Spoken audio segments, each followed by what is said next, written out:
Electron is back on the pad at Launch Complex 1 as we count down to liftoff of RocketLab's 42nd Electron launch, a dedicated mission for IQPS called the Moon God Awakens. Liftoff is scheduled for 5 p.m. local time or 4 a.m. UTC on this beautiful summer evening on New Zealand's east coast. My name is Muriel Baker. And I'm Prachi Saknani. It is great to be joining you today from RocketLab Mission Control in Auckland, New Zealand. So far, we've had a smooth count for today's launch, with operators currently giving us the green light for an on-time launch. The weather is clear, winds are low, and it is a perfect evening to send our 42nd Electron to orbit. At T-minus 12 minutes, our launch director, Michael Pearson, will conduct a go-no-go poll, confirming all systems are ready in the final moments before launch. So we'll listen into that very soon. Launching today on Electron is IQPS, a Japanese Earth observation company using synthetic aperture radar images to map Earth. Their payload is the QPS-SAR-5 satellite called Tsukuyomi, named for the Japanese god of the moon and the reason behind today's mission name, the Moon God Awakens. Today's payload will join another IQPS satellite in orbit to form part of an eventual 36-satellite constellation capable of monitoring Earth at specific fixed points every 10 minutes, even at night and through bad weather conditions. Here's more about IQPS and their mission. The future begins in Kyushu. 1 meter ground resolution. Observe cars, ships, and other moving objects. World's first under 100 kilograms small SAR satellite. 36 satellites observe nearly anywhere on Earth in an average of 10 minutes. Different from camera satellites, radar satellites can take images even through clouds and even at dark nighttime. QPS-SAR's revolutionary Earth observation data opens up an exciting new world. In the event of a disaster, QPS-SAR satellites, which can observe irrespective of weather and time, are able to rapidly grasp the damage status and identify passable roads. Also, utilizing unique features of the radar, QPS-SAR can detect changes of infrastructures such as roads and railways down to a few millimeters, and pre-screen locations where accidents or malfunctions may occur. High-frequency observation enables visualization and stationary observation of moving objects such as cars, ships, and planes. In addition, analyzing data together with economic, weather, and other big data allows us to forecast national and urban economies along with future trends. QPS-SAR images can be used to quickly create and frequently update 3D maps. This map shows accurate traffic information based on changing conditions, which is critical for realizing autonomous driving. Our ultimate goal is real-time map. A world in which satellite images are available for daily personal use, just like social media. QPS-SAR creates a new world by supporting people and contributing to the development of Earth and humanity. Bring space closer. QPS-SAR.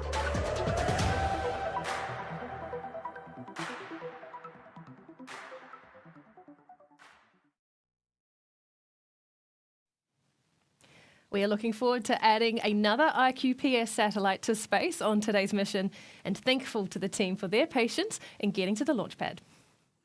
Today's mission is our first launch after a 3-month hiatus following our September 19th anomaly.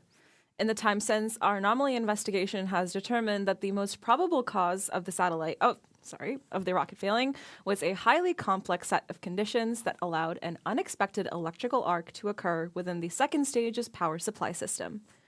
Our team's top priority has been to find a way to mitigate this concern. They investigated not only the root cause of the anomaly, but any other vulnerabilities across Electron. As a result, there are a couple of key corrective measures and changes that have been applied to today's and all future Electrons to make our launch vehicle that much more reliable.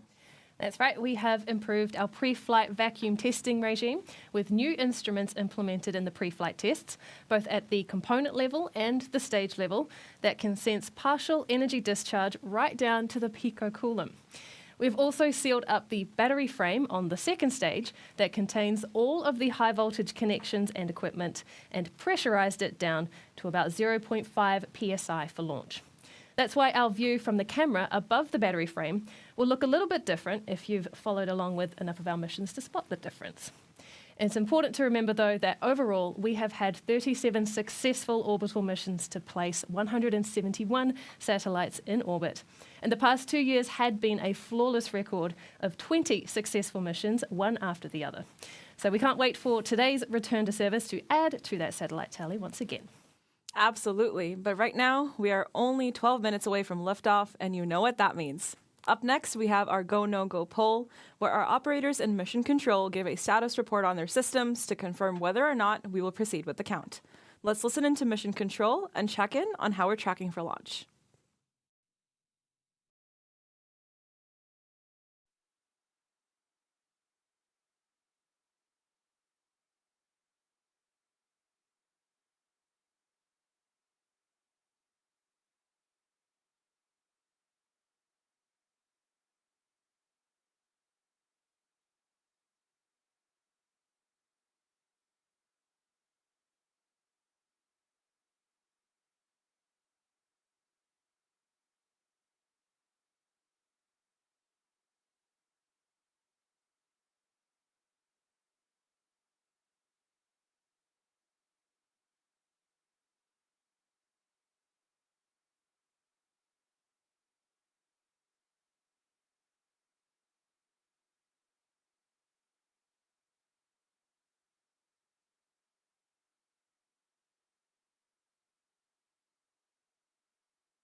And all stations LD on mission. Just a reminder that we've entered a hold at T-minus 12 minutes.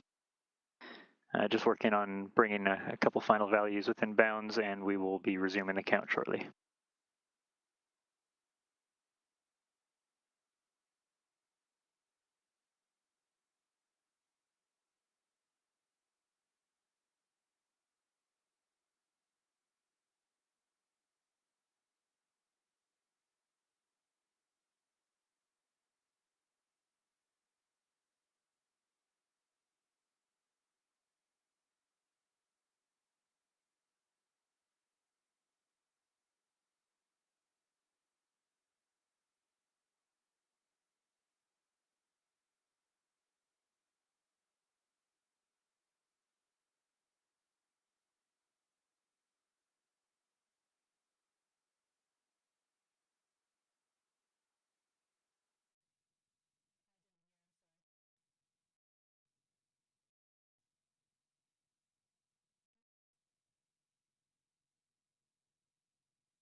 From Mission Control, you might have heard there that they called out for a hold in the launch countdown.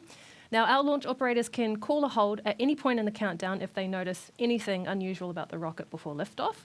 What that means is that we've paused the clock at T-minus 12 minutes to give Mission Control time to take a look at the data and see what has raised that red flag. Stay with us on the broadcast, though, as we'll keep up the comms channel to Mission Control up, so with that we can listen out for some updates.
All stations LD on mission. This time we're going to be resuming the count imminently. Please be prepared for the go, no-go poll. We'll get straight into that as the count resumes, but please raise any issues you foresee immediately.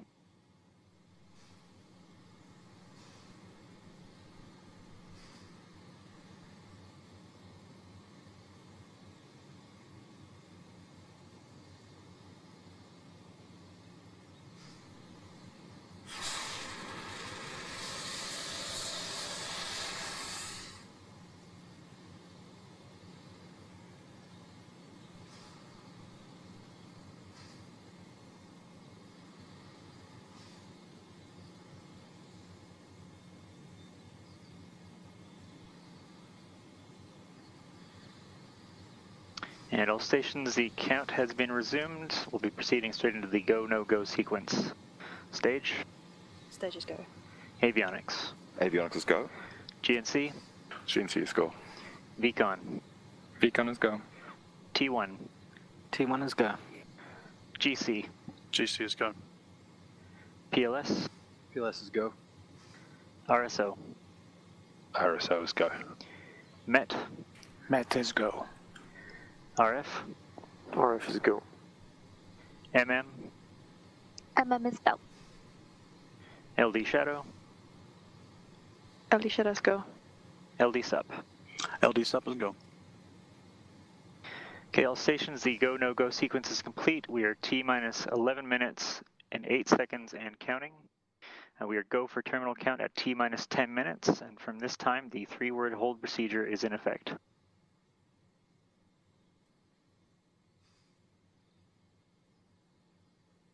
That was Mission Control reporting Electron systems and the IQPS payload on board are confirmed healthy and good to go for an on-time launch. The range is ready to support. The weather continues to look good for liftoff at 5:05 local time or 4:05 a.m. UTC.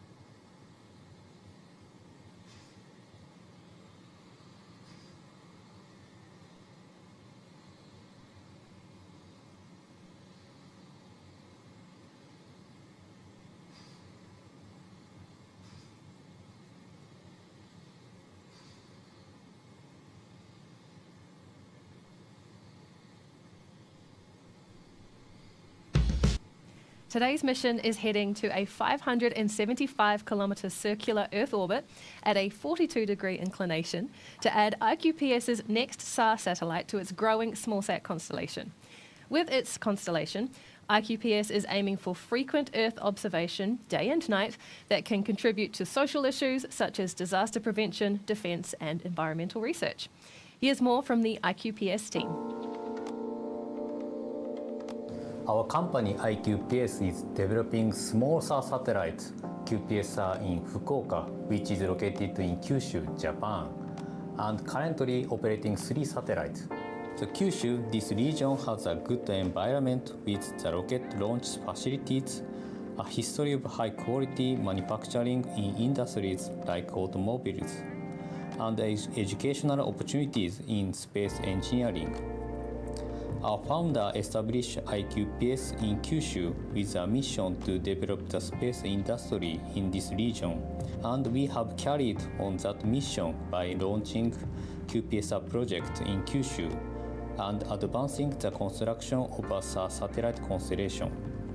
Looking beyond that, our vision is to make Japan the birthplace of space innovation from Kyushu and to free people from anxiety and support their daily lives through satellite.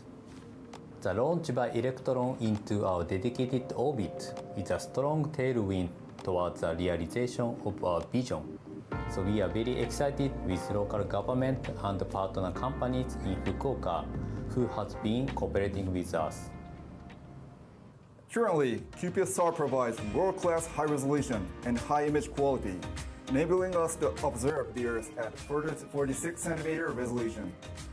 Our future plan is to launch a total of 36 satellites, ultimately aiming to provide near real-time observations at around 10-minute intervals. By utilizing this high-frequency, high-resolution data, we envision contributing to the disaster management, infrastructure monitoring, and creating safe, secure communities in everyday life.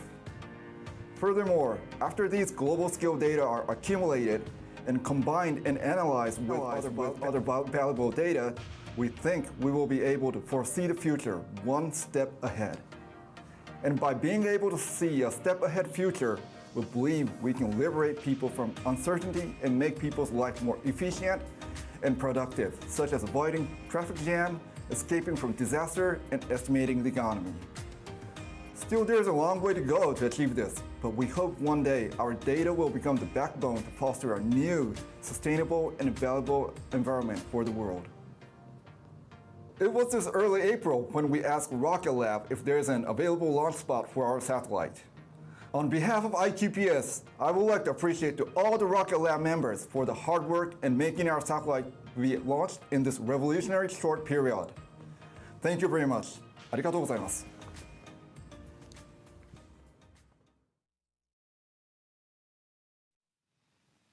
We are thrilled to be launching RQPS on Electron's 42nd mission today. Now, this mission is our 10th launch for the year so far, making 2023 our busiest launch year to date. Now, as we wait for liftoff, let's take a closer look at the numbers behind Electron launches. Welcome to Electron by the Numbers. Electron first took to the skies in 2017, and today we've launched 41 Electron rockets and counting. Electron's first stage is powered by 9 3D printed Rutherford engines, while the second stage has just one vacuum-optimized Rutherford engine. To date, we've launched 409 Rutherford engines to space. Why not 410? Well, recently, we reflew a Rutherford engine to space for the first time after recovering it on a previous mission. So this hard-working engine has done double duty. But Rutherford isn't the only type of engine on Electron. There's a single small but critical engine on Electron's kick stage called Curie. This reliable engine is used to circularize our orbit for payload deployment and can perform multiple burns to deploy multiple payloads to different orbits on the same mission. Electron launches from 3 pads. 2 are located at our private orbital launch site in New Zealand, and a third in Wallops, Virginia. So far, we've launched 38 missions from Launch Complex 1 and 3 from Launch Complex 2, with more coming up.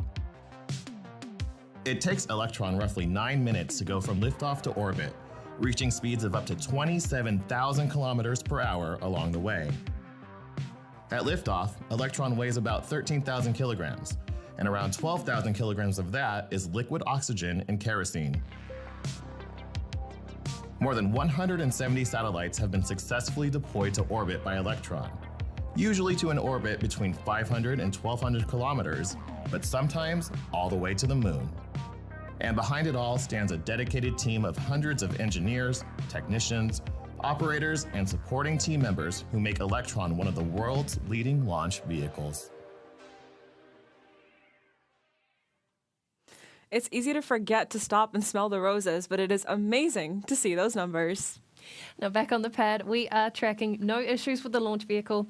IQPS's payload remains healthy, and the weather is looking green for an on-time launch. So here's what you can expect next. At T-minus 2 minutes, the flight computer on Electron will take over the launch countdown. Then at T-minus 1 minute, 30 seconds, we should hear the call that LOX loading is complete on Electron. Shortly after that, at T-minus 1 minute, we can expect confirmation that the launch vehicle's first and second stages are pressurized for launch, followed by the final countdown to liftoff at T-minus 10 seconds. Let's hand over now to Mission Control.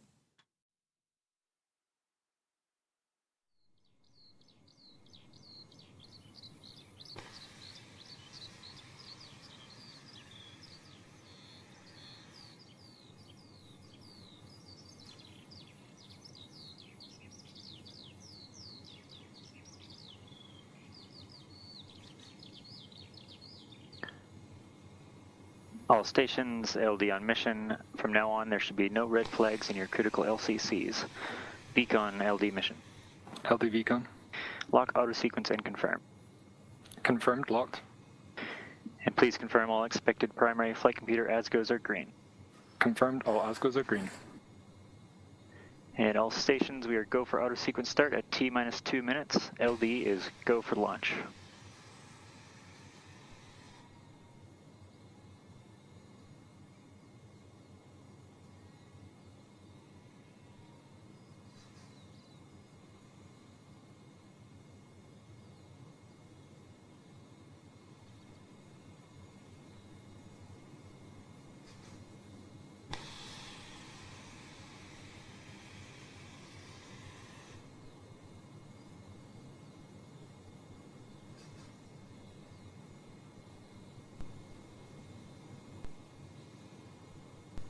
Avionics batteries have switched to internal power. Ground power is disabled, vehicle is fully on internal power. AFTS is green and enabled for flight.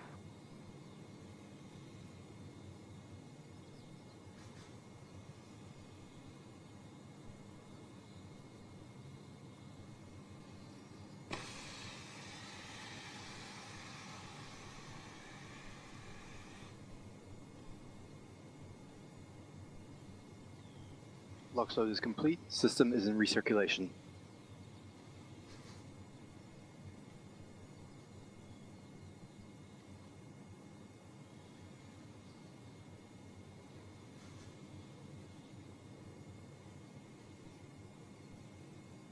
Anti-geysering is disabled.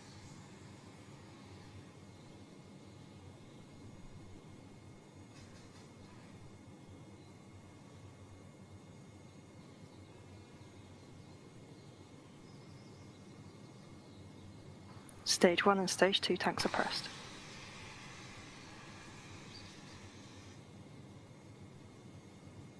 High flow engine purge enabled.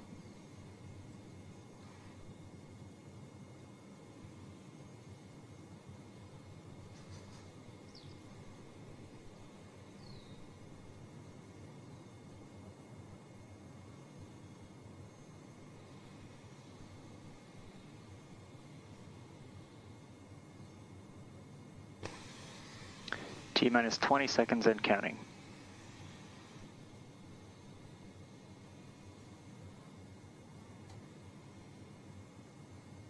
Ten, 9, 8, 7, 6, 5, 4, 3, 2, 1.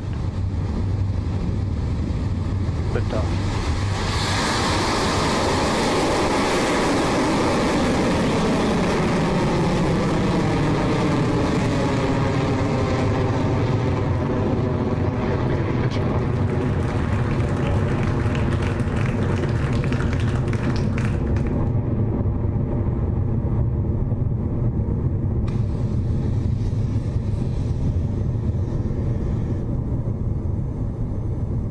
Electron has lifted off from Launch Complex 1 and we are 34 seconds into our flight.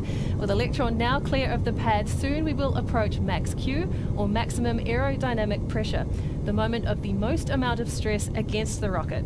So let's listen in for the call from Mission Control that Electron has passed max Q.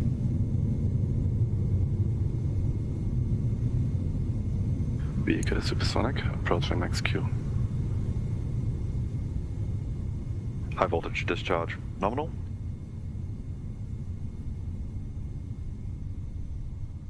Cleared max Q.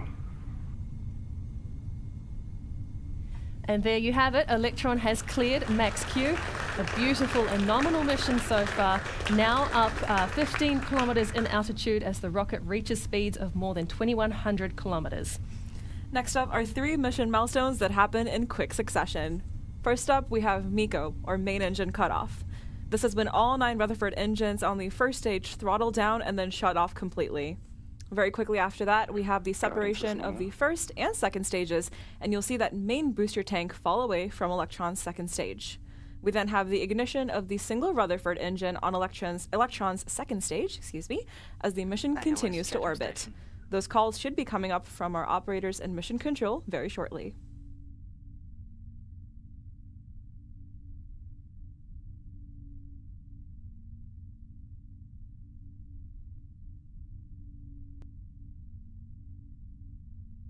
Stage 1 propulsion holding nominal. Stand by for MECO in roughly 30 seconds.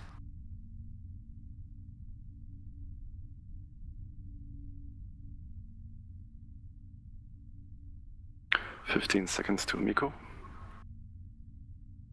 Entered burnout detect mode.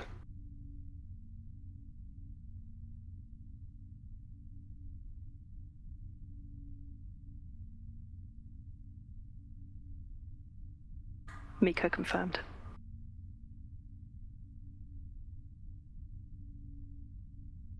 Stage separation successful. Stage 2 ignition confirmed.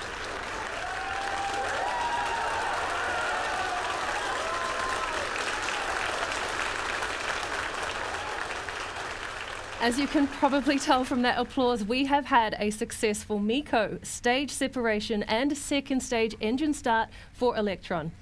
Up next will be the fairing jettison, where the two halves of Electron's protective fairing split and fall away from the vehicle to expose IQPS's satellite to space in preparation for payload deployment.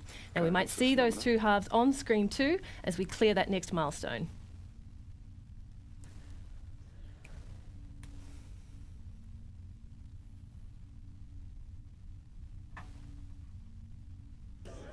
Fairing jettison succeeded. That was them there on your screen. Electron's fairing halves have fallen away as planned. At 3 minutes and 42 seconds into the mission, the single Rutherford engine on Electron's second stage continues to burn bright as we make our way to orbit. High voltage battery We have a discharge new nominal. view of the engine's nozzle that includes a nitrogen bottle that you can see on the top left of your screen, which has been introduced as part of an update to the second stage system. Now this is providing pressurized gas to the enclosure covering the second stage electrical system, helping to minimize the chances of electrical arcs. Stage 2 propulsion nominal. Soon we'll reach a mission milestone unique to Electron, the battery hot swap. Electron's fuel pumps are battery powered, and once we deplete the first set of batteries, they're of no use to us anymore, and so we swap them out with a fresh set, ejecting the depleted ones so that they don't hitch a ride to orbit. That milestone should be coming up at around 6 minutes and 43 seconds into the mission, and so we have a while to wait for that milestone just yet.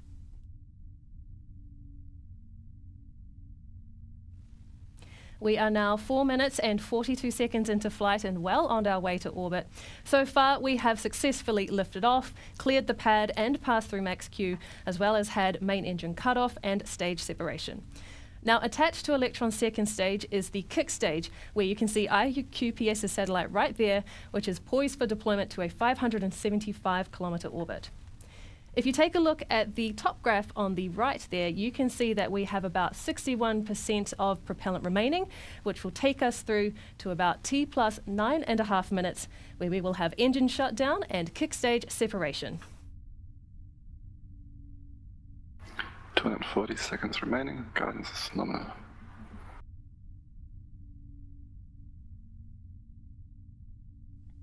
The Stage 2 Rutherford engine continues to perform nominally, and Electron is climbing steadily to its target apogee of 575 kilometers above Earth. And what a beautiful view we have so far. The IQPS payload atop the kick stage is less than an hour away from its home in orbit.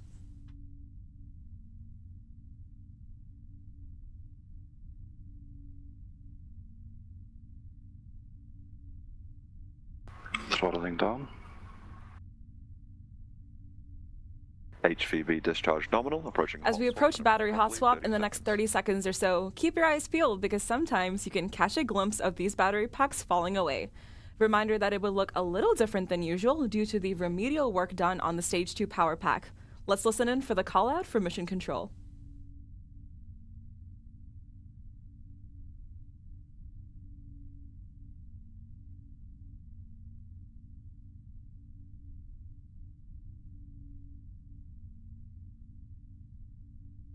Hot swap successful. That was the call. That battery hot swap is confirmed and the mission is proceeding as planned. In about 3 minutes, Electron's second stage will experience SECO, or second engine cutoff. Now, much like main engine cutoff, the Stage 2 Rutherford will throttle down before the kick stage separates as it continues on to payload deployment.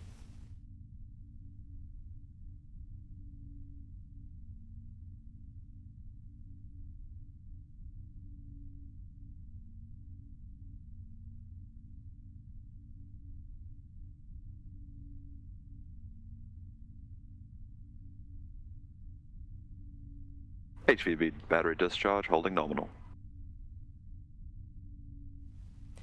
All right, a quick check in on the dials at T plus 7 minutes and 28 seconds. Electron is traveling at a speed of over 17,000 kilometers per hour and approaching an altitude of about 242 kilometers, which with some quick maths brings us another 300 or so kilometers to go in this mission. Now, after we reach that target, we will have a coast phase of about 45 minutes as the kick stage scoots around the other side of Earth and back into position, ready for payload deployment. Stage 2 propulsion still holding nominal.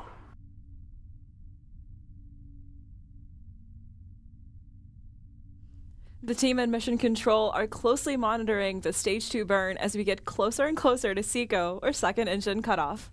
Just a minute to go until that milestone, with Electron and the IQPS payload remaining healthy. Reminder that this version of Rutherford is designed for the vacuum of space, so the glowing nozzle you see on your screen there is much larger than the sea-level variant of the engine used on stage 1.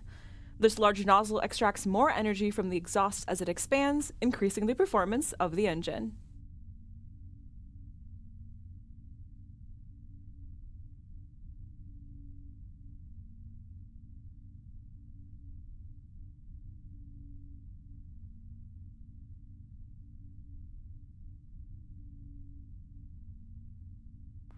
Entered burnout detect mode.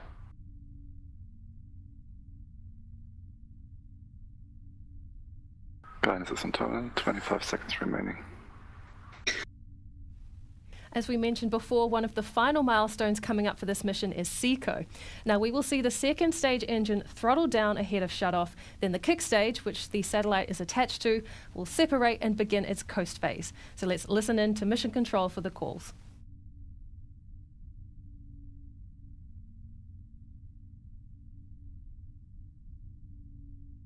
SECO confirmed. Nominal transfer orbit achieved. And stage 3 separation confirmed.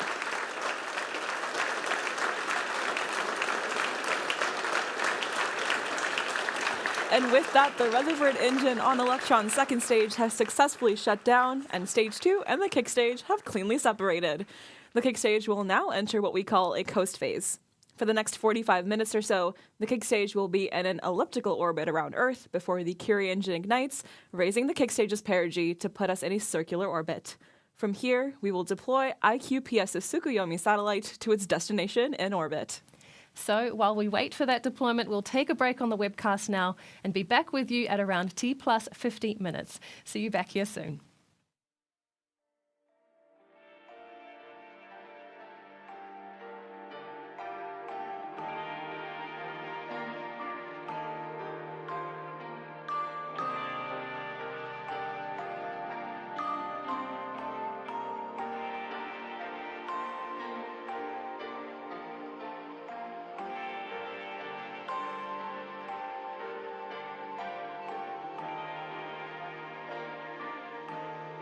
Thank you.